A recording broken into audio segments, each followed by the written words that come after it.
One of you is going to stop working, and when it happens, it'll feel like the smart thing to do. The math will look clean, the logic will hold up. Everyone around you will probably agree.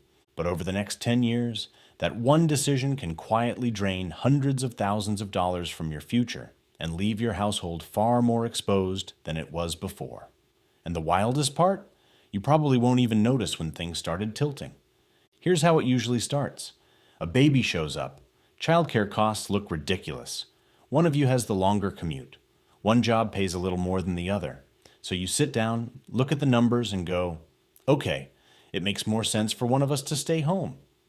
And honestly, in that moment, it does make sense. Mornings get smoother.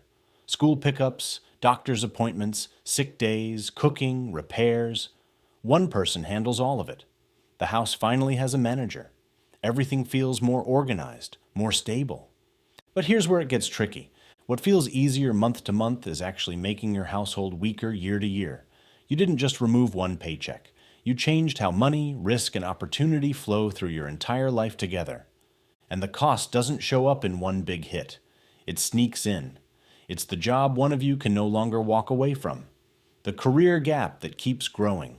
The raise that never gets a chance to compound. The financial pressure that hits harder because there's no cushion left. Most couples think they're solving a monthly budget problem. What's actually happening is they're quietly rebuilding their household into something that can't absorb a single unexpected blow.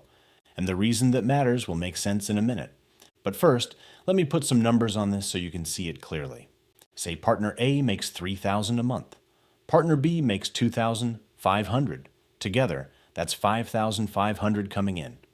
Your fixed costs, rent, groceries, transport, school, bills, add up to about $3,500. That leaves you $2,000 in surplus. That's your savings, your emergency fund, your investments, your flexibility. Now one of you steps out. Income drops to $3,000. Sure, you save about $800 on childcare, transport goes down a bit. You adjust and now your expenses sit around $2,700. On the surface, it still works. There's even a little bit left over. But stop looking at the snapshot. Look at what's holding it all together. Before, you had $2,000 in slack. Now you've got about $300. Think about what $2,000 in monthly surplus actually buys you. Someone gets sick, you cover it. One of you loses a job for a few months, you absorb the hit without panicking. You can still invest, still say yes to things, still make decisions from a position of comfort. Now try running that same life on $300. A car breaks down and suddenly you're choosing between fixing it and making rent. A school fee lands a week before payday and there's nowhere to pull from. Every minor disruption becomes a small emergency. But here's what most people never even think about. That missing $2,500 a month wasn't a flat number sitting still. It was on a trajectory.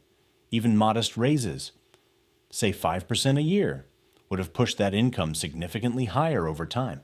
And those raises compound. So you're not just losing today's $2,500, you're losing next year's bump. The promotion 2 years out. The entire earning arc that never gets the chance to take shape. Meanwhile, the partner who stepped away, their value in the job market isn't holding steady. It's actually declining relative to everyone else still doing the work. So every single year, the gap between what your household could have been bringing in and what it actually brings in gets wider. And most couples never notice, because the arrangement they've got works well enough to keep going. This is exactly where, for now, quietly turns into, for years. Year 1 feels temporary. Year 2 feels manageable. By year 3, without anyone making a conscious decision about it, the household has reorganized itself around the idea that this is how things are now. Skills don't vanish overnight, but they start drifting. Tools change. Standards shift. New methods replace the old ones. And the longer someone stays out, the harder it gets to step back into how the field actually operates today. And employers aren't looking at you in a vacuum.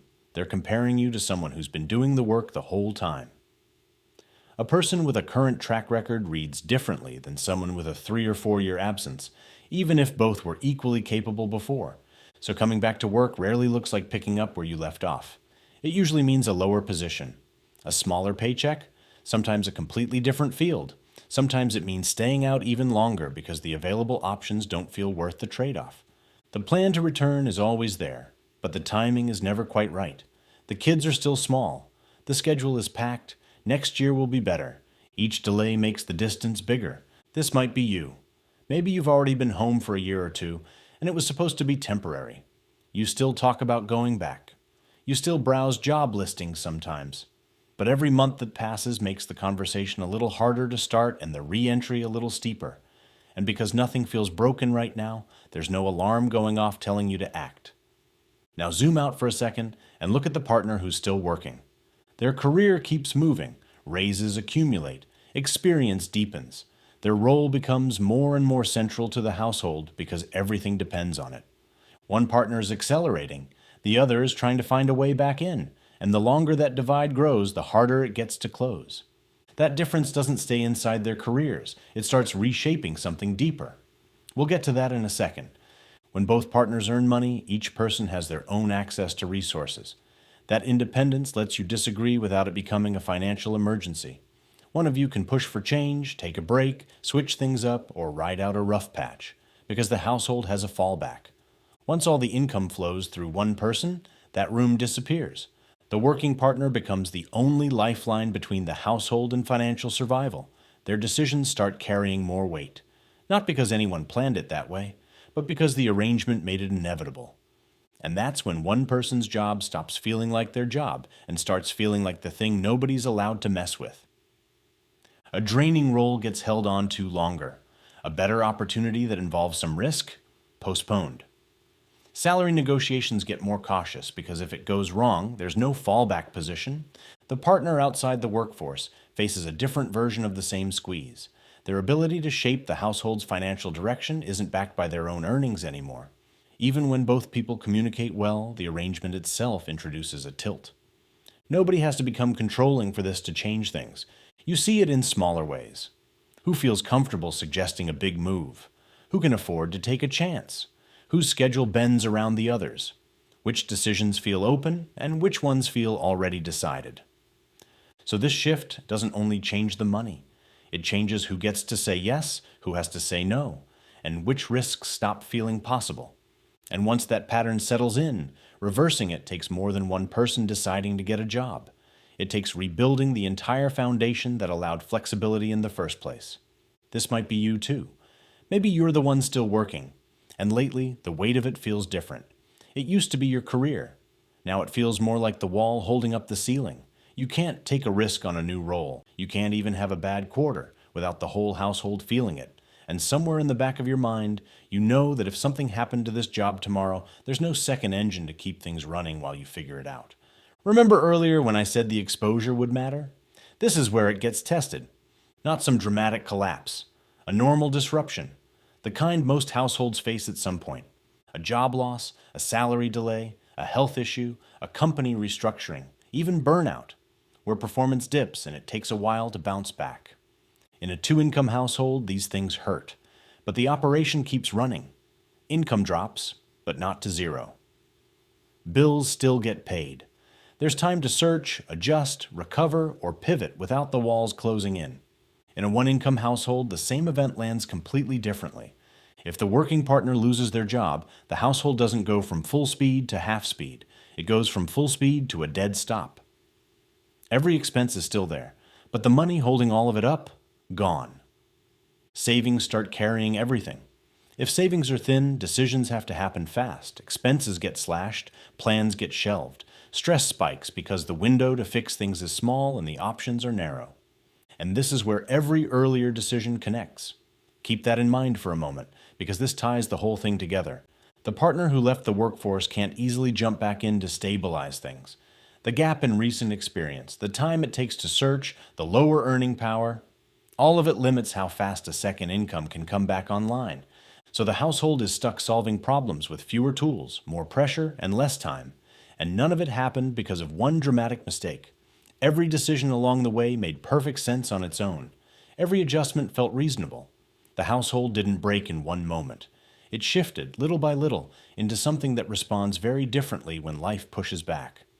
That's the part most couples never think through ahead of time.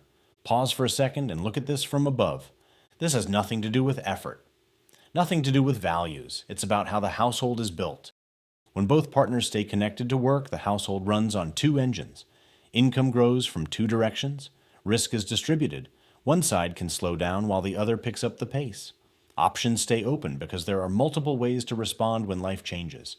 When one partner steps out, everything narrows. Growth depends on a single trajectory.